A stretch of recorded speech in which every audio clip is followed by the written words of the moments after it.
भन्दाखेरि यो कोभिड-19 का प्रभावहरू आर्थिक पक्षका जुन कुरा गर्नुभन्दा अगाडि यो सर्वप्रमुख त यो स्वास्थ्यसँग सम्बन्धित समस्या नै हो र स्वास्थ्यले हाम्रो अर्थव्यवस्थालाई पनि अवश्य पनि असर पार्छ। त्यही सुरुमा मैले त्यो भन्नु खोजेको हो र यसको औषधि हालसम्म चाहिँ छैन र सेप्टेम्बर वा यो वर्षको अन्तसम्म आउने सम्भावनाहरू छ र त्यो बेला नेपालले पाउला कि नपाउला भन्ने चाहिँ त्यो त्यत्तिकै चाहिँ अन्यलग्रस्त। त्यही भएर यसको चाहिँ जुन त्रासमा छ यसबाट चाहिँ हामीले यही हिसाबले चाहिँ अब हामीले बस्नु चाहिँ हुँदैन बिस्तारै, किनकि यो आफै चाहिँ आएर चाहिँ हामीलाई लागिहाल्ने पनि होइन। यसका थुप्रै चाहिँ उपायहरू छन् जसले गर्दाखेरि यसबाट बाँच्न सकिन्छ। जुन हामीलाई बेला बेलामा अब आजकल त फोन गर्दा पनि त्यही आउँछ, टिभी हेर्दा पनि त्यही आउँछ, पत्रिकामा पनि हामीले त्यो पढ्न छौँ। त्यही कुराहरूलाई चाहिँ दुई भागमा चाहिँ हामीले हेर्न सक्छौँ। एउटा त रोकथाम, लाग्नै नदिने कि यो जुन कोभिड-19 छ यसलाई लाग्नै नदिने, त्यो रोकथाम गर्ने प्रिभेन्टिभ भन्छ। त्यसको लागि तीनटा कुरा गर्नुपर्छ कि जस्तो मलाई लाग्यो, आहार, विहार र सदाचार।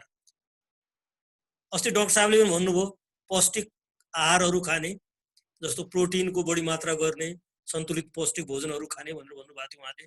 त्यस्तो विहार भनेको हाम्रो हिडडुल, हामी यता जुन जान्छौँ त्यसलाई विचरण पनि भनिन्छ। त्यसको लागि जथाभावी नजाने, अनावश्यक रूपमा चाहिँ भिडभाडमा नजाने, अब केही काम विशेषले जानु पर्यो भने पनि अब मास्क लगाउने, सेनिटाइजरहरू बोक्ने इत्यादि जुन कुराहरू छन् त्यो कुराहरू त्यसमा पर्छ। र सदाचार भनेको आफ्नो मनोबललाई, आफ्नो जुन इच्छा शक्ति छ त्यसलाई अलि उच्च राख्ने।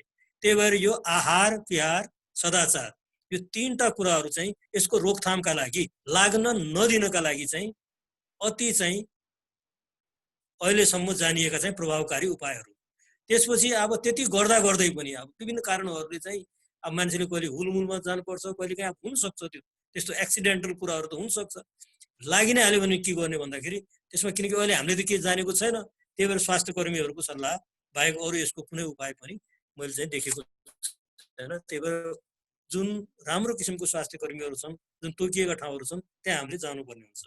त्यही भएर चाहिँ अब धेरै त्रसित भएर सधैँ चाहिँ हामी यसै चाहिँ बाँच्न सक्दैनौँ र हामीले चाहिँ यो प्रिभेन्टिभ कुराहरूलाई नै बढी जोड दिने, किनकि त्यो हाम्रो हातमा छ। कसरी यसबाट जोगिएर बस्ने भन्ने कुरा जुन छ त्यो हाम्रो हातमा भएको हुनाले आहार, विहार र विचार, सदाचारका कुराहरू छन् हामीले चाहिँ आफ्नो नियन्त्रणमा राखेर यसबाट धेरै हदसम्म 90 वा 95% भन्दा नि बढीसम्म हामीले बाँच्न सकिने सम्भावना छ।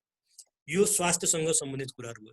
त्यसपछि यसले अर्को प्रभाव के पारेको छ भन्दाखेरि, अब त्यो मैले अघि किन भने भन्दाखेरि मास्कमा सेनिटाइजर बोक्दा होइन इत्यादि कुराहरू गर्दाखेरि फेरि अर्थव्यवस्थामा हाम्रो प्रभाव परेकै हुन्छ, किनकि खर्च लागिरहेको हुन्छ। अर्को कुरा यसको प्रभावलाई हामीले विभाजित गर्न सक्छ सामाजिक र राजनीतिक, होइन, सोसियो पोलिटिकल कुराहरूमा।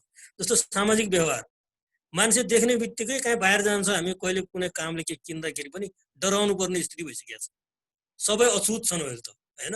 घरभित्रै पनि एकले देख्यो भने अर्कोलाई चाहिँ अब अलिकति नजिक नआइदियो भन्ने चाहिँ त्यस्तो किसिमको चाहिँ सोसियल बिहेभियर जुन छ मानिसहरूको त्यो परिवर्तन भएको छ। हाम्रो खानपान के पाएर के नपाएर, पाए पनि अब के गर्ने कस्तो पर्ने अन्यले गर्दाखेरि पनि हाम्रो खानपानका कुराहरू पनि यसले प्रभावित भएको छ।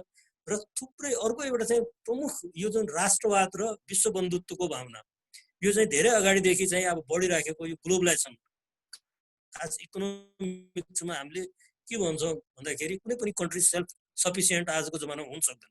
जस्तो यो जुम हामीले प्रयोग गरिरहेका छौँ, मोबाइल प्रयोग गरिरहेका छौँ, खानेकुरा मात्र आजको सभ्य एउटा मानवका लागि चाहिँ प्रशस्त कुरा होइन। हामी फेरि कृषिमै जानुपर्छ, सेल्फ डिपेन्डेन्ट हुनुपर्छ भनेर आजको सभ्य सोसाइटीले चाहिँ त्यो कल्पनै गर्न नसकिने। यो कोभिडलाई जित्नु नै पर्छ, यसको भ्याक्सिन नै बन्नुपर्छ, त्यो चाहिँ यसको अल्टिमेट सल्युसन हो। सबै मान्छे गएर कृषि गरेर पनि हामीले 10 साग त खाँदैन नि त, खाना त अहिले पनि पुगेकै छ, होइन। कृषिको आफ्नो लिमिट हुन्छन्। कृषिमा धेरै मानिसहरूले चाहिँ अब भनौँ अब विकसित मुलुकहरूमा 5% भन्दा कमले खेती गरेर पनि सबैको लागि चाहिँ घाँसबासको व्यवस्था गरेकै हुन्छ। तर हाम्रो यहाँ अब 50-60% त्यसै एग्रिकल्चरमा लागेको छ भन्छन् र त्यसको जिडिपीमा कन्ट्रिब्युसन हेर्दाखेरि 20% भन्दा कम गइसकेको छ। 50% मानिसले आम्दानी, राष्ट्रिय आम्दानीमा 20% अहिले नै प्रयोग गरिरहेछ भनेपछि लाखौँ लाख मान्छेलाई फेरि त्यही कृषि क्षेत्रमा राख्ने भने त जग्गा त्यही हो, क्षमता त्यही हो, प्रोडक्टिभिटी त्यही हो, बिचरा उत्पादन त धेरै हुन सक्दैन नि, अलिकति बढ्ला। तर त्यसले चाहिँ लङ टर्मको सल्युसन चाहिँ हुन सक्दैन। तर अहिलेको यो कुराले के गरेछ भन्दाखेरि हामी पहिलाकै अवस्थामा ठिक थियौँ कि जब हाम्रो चाहिँ सोसियल इन्ट्रेक्सनहरू, जब हामीहरूको दुनियाँको अरू मुलुकहरूसँग इन्ट्रेक्सनहरू कम हुन्थ्यो, त्यस्तै बेलामा हामी ह्याप्पी थियौँ कि खुसी थियौँ कि भन्ने कुराहरू पनि यदा कदा चाहिँ सुन्न आइराखेको छ, जुन मेरो पर्सनल विचारमा चाहिँ त्यो त्यति चाहिँ अहिलेको समय सुहाउँदो होइन। किनकि 2-3 महिनामा त यसको औषधि आउँछ, भ्याक्सिन आउँछ र त्यसपछि फेरि दुनियाँ आफ्नै गतिले दगुर्छ। त्यही भएर अहिले नै आत्तिएर अब हामीले सबै हाम्रो चाहिँ भनौँ 4 पुस्ता अगाडिको बाउबाजेहरूको जमानामा जुन किसिमको हाम्रो व्यवस्थाहरू थियो, कहीँ हामी जाँदैनथ्यौँ, केही गर्दैनथ्यौँ, आफै पकाएको खान्थ्यौँ, त्यस्तो कुराहरूमा चाहिँ जानुपर्छ भन्ने जुन छ त्यो चाहिँ रिग्रेसिभ, अलिकति चाहिँ पश्चगामी चाहिँ सोच हो कि भन्ने जस्तो मलाई लाग्छ। त्यो चाहिँ सम्भव छैन र हुनु पनि होला जस्तो मलाई लाग्दैन। यति कुरा गरेर अब केही म यो वातावरण र पर्यावरणसँग सम्बन्धित चाहिँ केही अलि रमाइलो कुराहरू पनि चाहिँ मलाई चाहिँ सेयर गर्ने मन लाग्यो। म 2-4 दिनदेखि यो चाहिँ पढिरहेको हुन्थेँ, किनकि मेन्टली सबै मान्छेलाई चाहिँ मानसिक र यसले चाहिँ मनोवैज्ञानिक चाहिँ असर पारेको हुनाले केही राम्रा खबरहरू पनि त आइराखेका छन् कि भनेर चाहिँ मैले हेरिराखेको थिएँ। त्यसमा मैले यो वातावरणसँग सम्बन्धित चाहिँ केही मैले स्लाइडहरू राखेको छु। यो जुन योभन्दा अगाडिको उसमा चाहिँ केही फोटोहरू मैले राखेको छु, त्यो म देखाउन चाहिँ खोज्छु। यसमा के भन्छ भन्दाखेरि यो थाइल्यान्डको बीचहरूमा एउटा म यो रमाइलो प्रसङ्ग छ। थाइल्यान्डको बीचहरूमा यो कछुवाहरू, समुद्री कछुवाहरू जुन चाहिँ त्यहाँ ब्रिडिङ गर्ने रहेछन्, बच्चा पाउनलाई त्यहाँ आउँदो रहेछन्, लाखौँ त्यो पटायाको बीचमा लाखौँ पर्यटकहरू गएर तिनीहरूको जहाँ चाहिँ तिनीहरूको चाहिँ प्रजनन गर्ने वा बच्चा पाउने ठाउँलाई चाहिँ तिनीहरूले चाहिँ मानिसहरूले चाहिँ ओगटेर त्यहाँ चाहिँ त्यो आफ्नो चाहिँ जुन नेचुरल उनीहरूलाई चाहिँ चाहिने ठाउँलाई चाहिँ मान्छेहरूले चाहिँ के गरिदिएको थियो, ऊ गर्थ्यो थियो। र अहिले 20औं वर्षपछि त्यहाँ चाहिँ लाखौँको सङ्ख्यामा चाहिँ टर्टलहरू हैन कछुवाहरू चाहिँ आएर चाहिँ अन्डा चाहिँ पारेको देखियो। अर्को चाहिँ एउटा यो जली फिस, मैले यहाँ ओपन लिङ्कहरू पनि राखेको छु, कसैले चाहिँ हेर्नु मन लाग्यो। यो जेली फिस भन्ने एउटा सानो माछा हुन्छ यो हैन। त्यो माछा भ्यानिस भन्ने चाहिँ इटालीको एउटा सहर हो। त्यो कस्तो खुबसुरत सहर छ भन्दाखेरि धेरै पर्यटक जान्छन् त्यहाँ।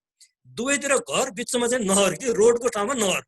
त्यो नहरहरूमा चाहिँ अहिले त्यो जेली फिसहरू चाहिँ नदेखिने जेली फिस, मान्छे स्टिमरहरू छन्, मान्छेहरूका चाहिँ त्यो बोटहरू छन् त्यहाँ, कहिले आउन सक्दैन थियो, अहिले चाहिँ त्यो देखिएका छन्।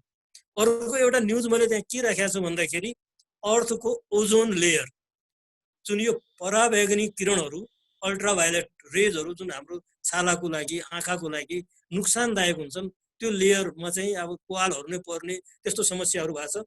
त्यो चाहिँ अहिले huge reduction in damaging chemicals in atmosphere भनेर त्यो एउटा न्युज मैले यो डेली मेल भनेको यो युकेबाट पब्लिस हुने पत्रिकाको मैले त्यो पनि राखेको छु। त्यो ओजोन लेयर चाहिँ सेल्फ हिलिङ, आफूलाई आफै करेक्ट गर्ने चाहिँ दिशामा चाहिँ अगाडि बढेको छ भन्ने कुरा पनि मैले चाहिँ एउटा न्युजमा भेटाएँ। अर्को मैले एउटा रमाइलो हाम्रै कन्ट्रीको के न्युज भेटाएँ भन्दाखेरि Mount Everest becomes visible from Kathmandu. Kathmandu जुन 200 किलोमिटर टाढा छ माउन्ट एभरेस्टबाट, त्यो काठमाडौँबाट पनि देखियो भनेर चाहिँ फोटोहरू पनि हामीले सायद तपाईँहरूले पनि फेसबुकमा त्यो देख्नुभयो होला। यस्तो रमाइलो कुराहरू पनि यसको चाहिँ केही पक्षहरू देखिएका छन्। योभन्दा अगाडिको चाहिँ स्लाइडमा चाहिँ मैले के राखेको छु, केही फोटोहरू राखेको छु यहाँ हेर्नुहोस् तपाईँहरू। एउटा चाहिँ यो राइट ह्यान्ड साइडमा यो केन्याको एउटा चाहिँ सडक हो, जहाँ अब मानिसहरूको आवत जावत त्यो सडकमा नभएर हेर्नुहोस् त जङ्गली भनौँ त्यो शेरहरू होइन, लायनहरू चाहिँ त्यहाँ मजाले घाम तापेर सुतिराखेको छ। माथि यो दुईटा यो बिबिसी र अर्को उसबाट चाहिँ मैले लिएको हो। जङ्गली जनावरहरू वा चाहिँ अब घराइसी घरपालुवा जुन एकदमै ठुलो सङ्ख्यामा त्यहाँ पाल्ने, अब गाउँतिर कतातिर पालेका हुन्छन्, त्यो सहरतिर आएर चाहिँ त्यस्तो रमाइलो गरेर गाडीहरू एक ठाउँमा त अलिअलि गाडी देखिया छन्, अरू ठाउँमा त गाडी पनि देखिया छैन, खालि त्यो जनावरहरूले चाहिँ त्यस्तो चाहिँ, किनकि मानिसहरूले धेरै नै त्यो चाहिँ उ गरेको हो कि प्रभावित गरेको कि भन्ने कुरा चाहिँ देखिएको छ। अहिले फेरि चाहिँ त्यो रिभर्सतिर गइरहेको छ। केही काठमाडौँको फोटोहरू मैले यस पछाडिको स्लाइडमा राखेको छु। यो मैले एउटा रिपब्लिकाबाट, एउटा हिमालयन टाइम्सबाट र एउटा काठमाडौँ पोस्टबाट 3टा फोटो लिएँ। माथि एउटा यो अलिकति साँझको चाहिँ रिपब्लिकामा चाहिँ अस्ति पब्लिस भएको हिमालहरू छर्लङ्ग काठमाडौँमा देखिया छ, अनि डाँडाहरू पनि अब यसमा त्यति भिजिबल त्यति आएको छैन, तर पनि एकदमै राम्रोसँग चाहिँ ऊ छन्। यता यो सिंहदरबारको नजिकको एउटा ऊ छ, 2टा गाडी छन्, यतापट्टि चाहिँ एउटा महिला हिँडिरहेका छन्। बिचरा इन्भाइरोमेन्ट यति राम्रो छ, फुलहरू फुल्या छन्, न धुलो छ न केही छ, तर पनि मास्क लाउनु परेको छ। ल हेर्नुहोस् के छ कि भनेर हेर्नु। अब यस किसिमको चाहिँ वातावरणलाई एउटा चाहिँ देखिएको पोजिटिभ इम्प्याक्ट यसले पारेको छ। तर पनि त्यो वातावरणलाई हामीले चाहिँ प्रयोग गर्ने अवस्था अहिले देखिएको छैन। अब चाहिँ यो आजको चाहिँ प्रमुख चाहिँ मुद्दामा चाहिँ म जान्छु, आर्थिक प्रभावहरू। योभन्दा अगाडि हामीले स्वास्थ्य सम्बन्धी कुराहरू गऱ्यौँ, वातावरण सम्बन्धी र सोसियो पोलिटिकल कुराहरू गऱ्यौँ। आर्थिक कुराहरूले चाहिँ हेर्ने हो भने अर्थतन्त्रको जुन यो चाहिँ चक्र छ यो 4 भागमा चाहिँ हामीले बाँड्न सक्छौँ। त्यसका 4वटा चाहिँ पाटाहरू छन्। एउटा घरधुरी हुन्छ, एउटा व्यवसाय वा व्यवसायीहरू हुन्छन्, एउटा सरकार हुन्छ। यो त हाम्रो आन्तरिक भयो जसले चाहिँ हाम्रो ग्राहस्थ उत्पादनलाई चाहिँ असर पार्दछ। यो 3टा पक्ष। एउटा बाह्य क्षेत्र हुन्छ जसमा हाम्रो आयात निर्यात वा विदेशबाट आउने लगानी अनुदान इत्यादिका कुराहरू त्यसभित्र पर्छन्। यसरी चाहिँ यो अर्थतन्त्रको समग्र अर्थतन्त्रको जुन 4वटा पाटाहरू हुन्छन् यो सबै एक अर्कोसँग अन्य आश्रित हुन्छन्। जस्तो घरधुरीले गर्ने कामले व्यवसायीलाई असर पार्छ, व्यवसायीको कामले घरधुरीलाई पार्छ, सरकारलाई पार्छ, सरकारको कामले घरधुरीलाई व्यवसायलाई पार्छ, बाह्य क्षेत्रलाई पार्छ। यो 4वटा अर्थतन्त्रका पाटाहरू भए पनि एक अर्कोसँग एकदम गहन रूपमा यिनीहरू के हुन्छन्, आश्रित हुन्छन्। जस्तो घरधुरीले खर्च गर्यो भने प्रत्येक खर्चमा सायद उसले ट्याक्स तिरे हुन्छ। हामीले एउटा चाउचाउ किन्न बाहिर जान्छौँ भने पनि सायद 10% सरकारको ट्याक्स हुनसक्छ। काहीँ चाहिँ कुनै चाहिँ अरू कुराहरू के लुगाफाटो किन्न हामीले गयौँ भने पनि हामीले भ्यालु एडेड ट्याक्स तिरेको हुन्छ। काहीँ रेस्टुरेन्टमा खाना खायौँ भने पनि सरकारले हामीले ट्याक्स तिरे हुन्छ। त्यसै सरकारले जुन गर्ने आफ्ना खर्चहरू छन् स्वास्थ्यमा, अरू यातायातमा, सुरक्षामा, शिक्षामा इत्यादिमा, त्यसले पनि हाम्रो घरधुरीको चाहिँ अर्थतन्त्रले चाहिँ असर पारिराखेको हुन्छ। यसरी चाहिँ एकले गर्ने कामले अर्कोलाई चाहिँ एकदमै गहन रूपमा चाहिँ असर पारिराखेको हुन्छ। हामीले आइसोलेसनमा घरधुरीका मात्र कुरा गर्दा वा व्यवसायीका मात्र कुरा गर्दा वा सरकारका मात्र कुरा गर्दा वा बाह्य क्षेत्रका कुरा मात्र गर्दाखेरि त्यो अपुरो हुनसक्छ जस्तो मलाई लाग्छ। त्यही भएर चाहिँ यो सबैले एक अर्कोलाई एकदमै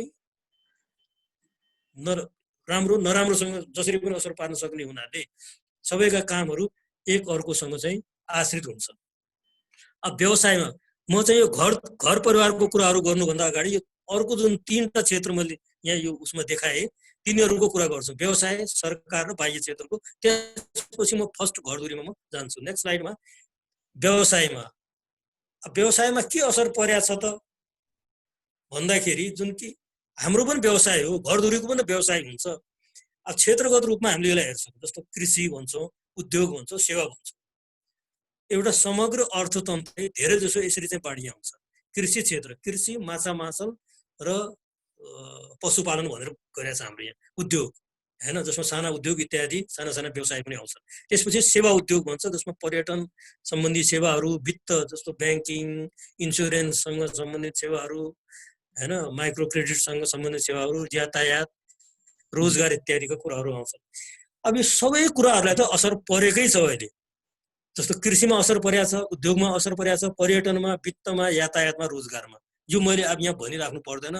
लाखौँ लाख मान्छेहरू कि बेरोजगार भइसकेका छन् कि चाहिँ हुन गइराखेका छन् भन्ने हामीले सुनेका छौँ। यातायात वित्तीय प्रणालीहरू ध्वस्त भइराखेका छन्। पर्यटनको त कुरै छोड्नुहोस्, कोही मान्छे मुभमेन्ट गर्नै सकेका छैन। त्यस्तै उद्योग बन्द छन्। कृषिको कुराहरू पनि अलिअलि चाहिँ भए पनि त्यसलाई चाहिँ जुन चाहिने इनपुटहरू छन्, त्यो चाहिने अरू कुराहरू जुन हुन्छन्, त्यसको मार्केटिङ गर्ने, बजारसम्म खाने मुखसम्म पुर्याउने जुन कुराहरू हुन्छ त्यो चाहिँ अलि नराम्रोसँग प्रभावित भइसकेका छन्। यसरी सबै व्यवसाय प्रभावित भयो हुनाले हाम्रो घर व्यवस्था पनि त्यसबाट पक्कै पनि अछुतो हुन सक्दैन, प्रभावित छ। अर्को कुरा सरकारको कुरा आयो। सरकारले जसरी एउटा घर परिवारले खर्च, आम्दानी, ऋण, सहायताहरू लिने गर्छ, सरकारले पनि त्यही गर्छ। हिजो मात्र नेपालको बजेट भएको छ। तर सरकारको केसमा अपोजिट हुन्छ। जस्तो अब मानिसहरूले हामीले के गर्छौँ भन्दाखेरि आफ्नो आम्दानी अनुसार खर्च गर्नुपर्ने हुन्छ। तर सरकारको अगाडि के चुनौती हुन्छ भन्दाखेरि खर्च अनुसारको आम्दानी जुटाउनु पर्ने हुन्छ। हामीले अर्थशास्त्रमा के भन्छ, cut your coat according to your cloth हैन, कपडा अनुसारको कोट काट्ने र कोट अनुसारको कपडा काट्ने, यस्तो किसिमको चाहिँ सम्बन्ध हुन्छ। जस्तो मानिसहरूले आम्दानीमा बसेर नै धेरै जस्तो चाहिँ आफ्नो खर्च गर्नु खोज्छन्, तर सरकारबाट एक्सपेक्टेसन धेरै हुन्छन् मानिसहरूका। त्यही भएर यही खर्च केमा गर्ने, यो खर्च यति यति हामीले यसमा गर्नेछौँ भनेर यसका लागि आम्दानीका स्रोत यति हामीले ट्याक्स गर्नेछौँ, यति नन ट्याक्सबाट यति चाहिँ हामीले लोन लिनेछौँ, यति चाहिँ विदेशी सहयोग प्राप्त गर्नेछौँ भनेर पछि चाहिँ तिनीहरूले चाहिँ खर्चको कुरा पछि चाहिँ आम्दानीको कुरा गर्ने कारण पनि त्यही हो।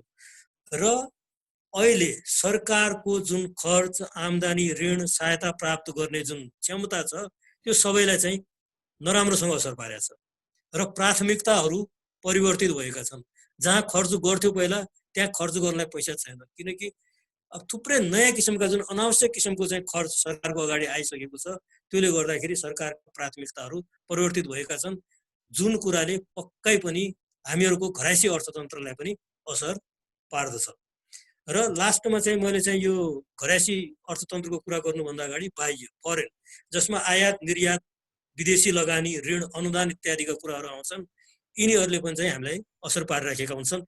किनकि आजको समाजमा अहिले यो जुममा जुन हामीले गरिरहेका छौँ यही पनि हाम्रो आफ्नो होइन, यो कता कताको कुन हो र हामीले सबै टेक्नोलोजीदेखि लिएर सबैमा चाहिँ हामीले आयात गर्नुपर्ने, हाम्रा निर्यातका कुराहरू केही छन् जुन सबै बन्द छन्। त्यहाँ थुप्रै मानिसहरू चाहिँ रोजगारीमा लागेका थिए, कार्पेट, गार्मेन्टदेखि लिएर ह्यान्डिक्राफ्टका कुराहरू होलान्, थुप्रै छन्। त्यो यो सबैले पनि हाम्रो घराइसी अर्थतन्त्रलाई असर पार्ने हुनाले सबै कुरा असर परिसकेको छ भन्ने कुरा मैले चाहिँ यहाँ भन्नु खोजेको, जस्तो कि व्यवसायलाई, सरकारलाई र बाह्य क्षेत्र सबैलाई असर परिसकेको छ। र यो अर्को स्लाइडमा मैले के राख्न खोजेको छु भन्दाखेरि अब यसरी चाहिँ यो चक्रीय जुन सम्बन्ध छ व्यवसाय, सरकार, बाह्य क्षेत्र र घरधुरीको, एकले अर्कोलाई असर पार्ने। अब घरधुरीको हातमा के हुन्छ त?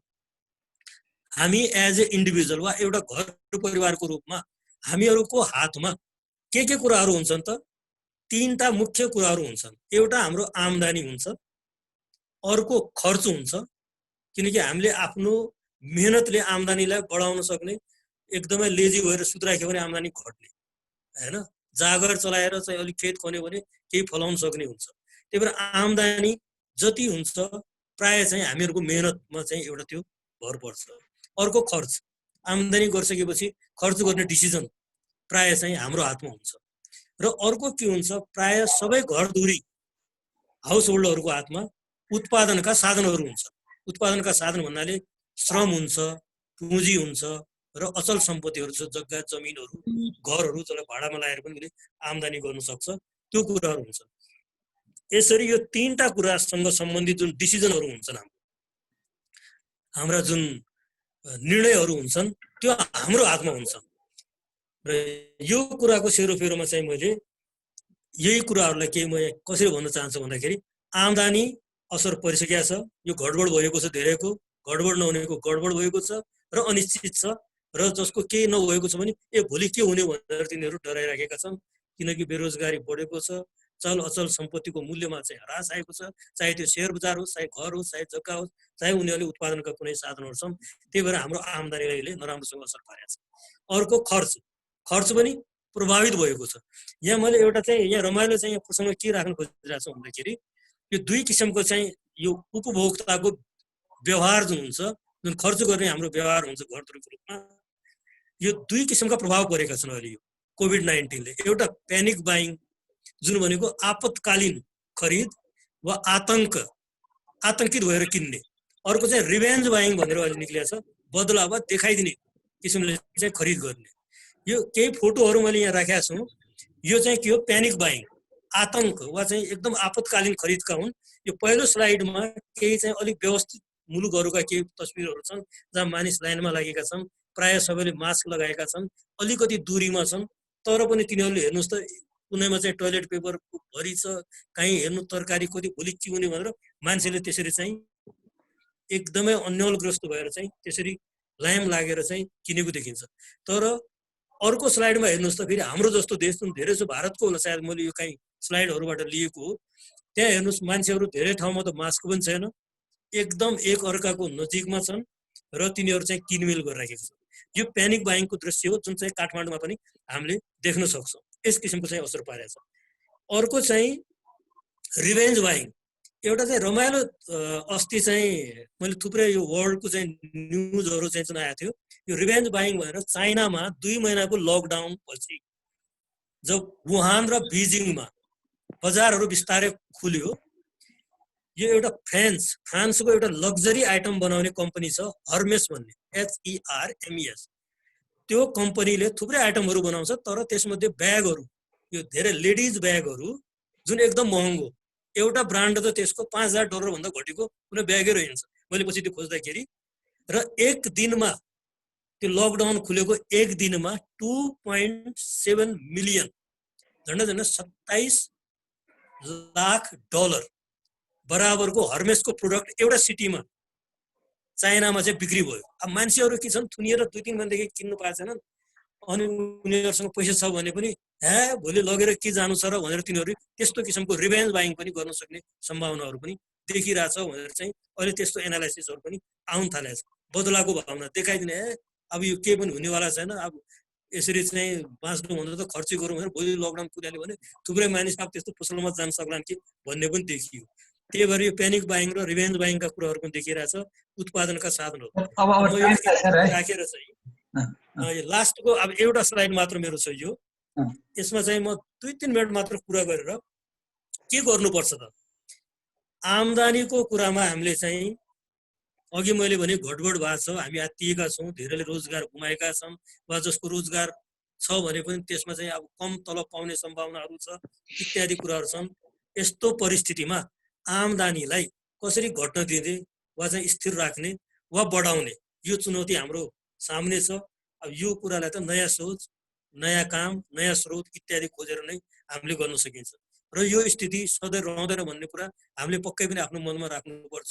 त्यस्तो भयो भने पक्कै पनि हामीलाई नयाँ खोज, नयाँ सोच, नयाँ काम, नयाँ स्रोत इत्यादिको पनि पत्ता लाग्छ। त्यही भएर आम्दानीलाई घट्न नदिने, यथावत राख्ने वा चाहिँ बढाउने प्रयास गर्ने हो। र हामीले अहिले के सोच्नुपर्छ भन्दाखेरि यो कुरा सधैँ यसरी चाहिँ रहँदैन भनेर चाहिँ हामीले त्यो विश्वासमा नै आफ्ना चाहिँ सोचहरूलाई चाहिँ सकारात्मक रूपमा अगाडि बढाउनुपर्छ।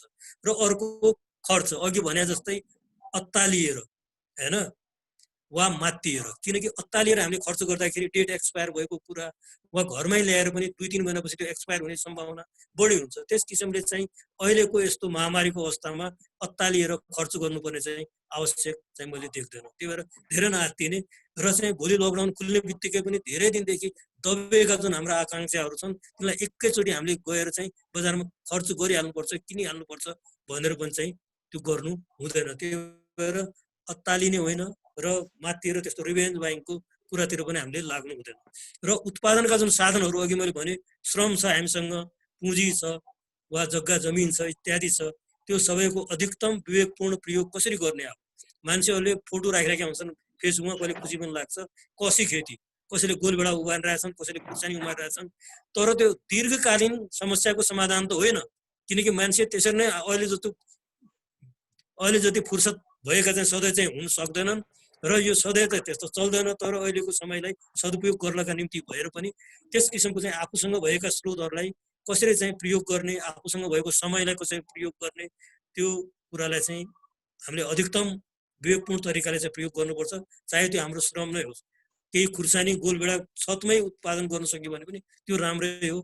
घरमा कसैको खेत छ भने त त्यो गर्नु नै पर्ने हुन्छ। र विवेकपूर्ण आर्थिक निर्णयहरू लिनु नै आजको हरेक घर परिवारको, घरका मुखियाको, खास गरेर बच्चाहरूलाई पनि त्यो हामीले त्यो व्यवहार चाहिँ सिकाउनु पर्ने हुन्छ जस्तो लाग्छ। यति भन्दै चाहिँ म अलि छिटो छिटो पनि भयो होइन, अब कतिपय कुराहरू केही प्रश्नहरू छन् भने अनि हामी उ गरौँला। र यो सेयर गर्ने कुरा त हो होइन, मैले जानेको कुरा यति हो। धन्यवाद। धन्यवाद है, धन्यवाद शिव सरलाई। मैले यहाँ सानो एउटा ऊ पनि सेयर गरेको छु, एउटा चित्र। स्वयंलाई वास्तवमा हामीले अहिले आफैलाई हेर्नुपर्ने स्थिति देखिएको छ। आफैलाई पढ्न चाहिँ बडा कठिन कार्य हो। र सरले भन्नुभएको कुरो अहिलेसम्म जे गरिराखेका थिए त्यसैमा चलाउनु भन्दा आफूले अलिकता सबै परिस्थिति अनुसार परिवर्तन भएर चाहिँ अगाडि बढ्नुपर्छ। आफैलाई अलिकता फरक पर राखेर चाहिँ हेर्नुपर्छ। यसको लागि आफै रूपान्तरण हुनुपर्छ भन्ने जस्तो चाहिँ कुराहरू पनि देखियो। धन्यवाद सबैलाई। र अबको बेला चाहिँ ओपन बेला हो, जसले प्रश्न सोध्न सक्नुहुन्छ। र सरले प्रश्न बरु टिपिराख्नु होला र लगभग एकैचोटि उत्तर दिँदा पनि अझ सहज होला भन्ने जस्तो लाग्छ। र अनम्युट गर्नु होला, म्युट छ होला, जसले प्रश्न गर्ने हो त्यसपछि चाहिँ म्युट गरिहाल्नु होला। नभए भने मैले यहाँबाट गरिदिनु पर्ने हुन्छ। डिस्टर्ब चाहिँ अरूलाई डिस्टर्ब हुने हुँदाखेरि हजुरले त्यो गरिदिनु होला। धन्यवाद।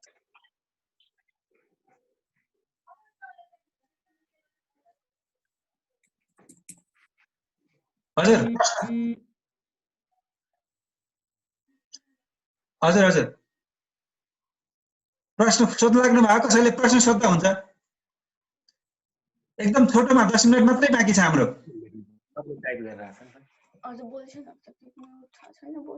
हजुर 10 मिनेट छ कसैलाई प्रश्न केही छ त्यो सम्बन्धी हाम्रो सुशीला भट्ट मिश्र पनि यसमा जोडिनु भएको रहेछ हाम्रो उपमेयर साहब धनगढी उपमहानगरपालिकाको गंगा अवस्थी सर पनि जोडिनु भएको छ पूर्व सचिवज्यू हाम्रो धेरै सरहरू हुनुहुन्छ म्याडमहरू हुनुहुन्छ केही प्रश्न छ सरलाई हाम्रो शिवराज सरलाई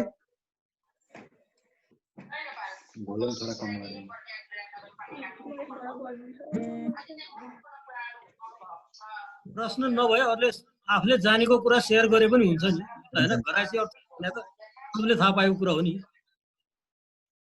हजुर हजुर कसैलाई के थप्ने मन लाग्यो कहीँ के छुट्या कुरा हुन्छ हैन केही छैन कसैको लोकराज भाइ के भन्नु खोजे हो पदमराज सर हुनुहुन्थ्यो पदमराज जोशी सर हो कि कसले एउटा प्रश्न सोध्न खोजिराख्नु भएको थियो अघि च्याटमा पनि रहेछ सर केही प्रश्नहरू यता नवीनाले thank you for Shivraj sir भनेको छ थ्याङ्क यू खासै त्यस्तो त छैन प्रश्न छैन रहेछ यता प्रश्न के छ भने म भनौँ हजुर हजुर प्लिज नवीनाजी नमस्ते शिव सर मेरो नाम चाहिँ नवीना धामी हो हजुर मेरो प्रश्न चाहिँ के छ भन्दाखेरि अब हजुरको आफ्नो यो भ्युजहरु चाहिँ एकदमै राम्रोसँग एड्रेस गरिदिनु भयो खुसी पनि लाग्यो हैन अहिले मेरो चाहिँ दिमागमा अब के आइराछ भने जस्तो अहिले यस्तो सिचुएसन छ हैन अब यसको टाइम पछि चाहिँ के न भने हाम्रो अर्थमा त पक्कै पनि धेरै नै धक्का परेको छ तर के चाहिँ हजुरको हिसाबले चाहिँ कुन चाहिँ आइडिया ठीक होला जसले गर्दा चाहिँ अब हामीहरुले चाहिँ नि हुन्छ नि यो नयाँ पुस्तामा केही अब लो इन्भेस्टमेन्टमा पनि अलिकति छिटै चाहिँ हामीले केही हुन्छ नि स्टार्ट गर्न पाऊँ त्यस्तो बारेमा केही आइडिया छ हजुरलाई हजुर त्यसको अब अर्को प्रश्न के छ हजुर प्रश्न एकैचोटी जवाफ दिए सजिलो होला सर हामी 8 मिनेट मात्रै बाँकी छ यता भोजराज सरको बिनानी सरको हात माथि अप एन्ड भनेर गरेको छ केही छ कि सर भोजराज सरको कता हुनुहुन्छ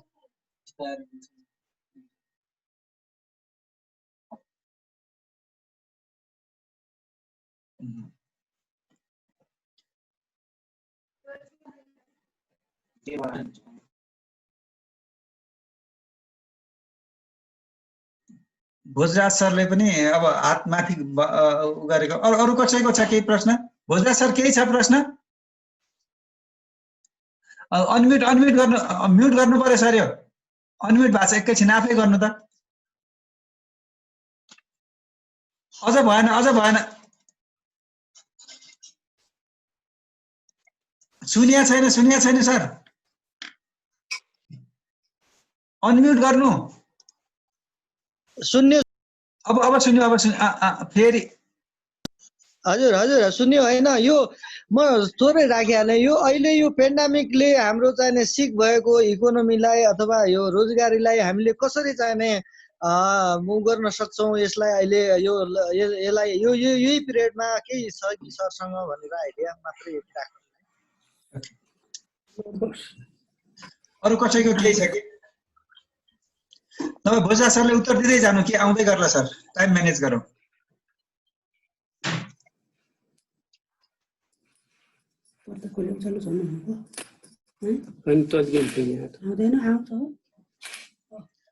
अरु यो दुईटा मात्र हो अहिले आउँछ कि केही प्रश्न सुशीलाजी नमस्कार है केही छ कि प्रश्न हजुरको पनि आफ्नो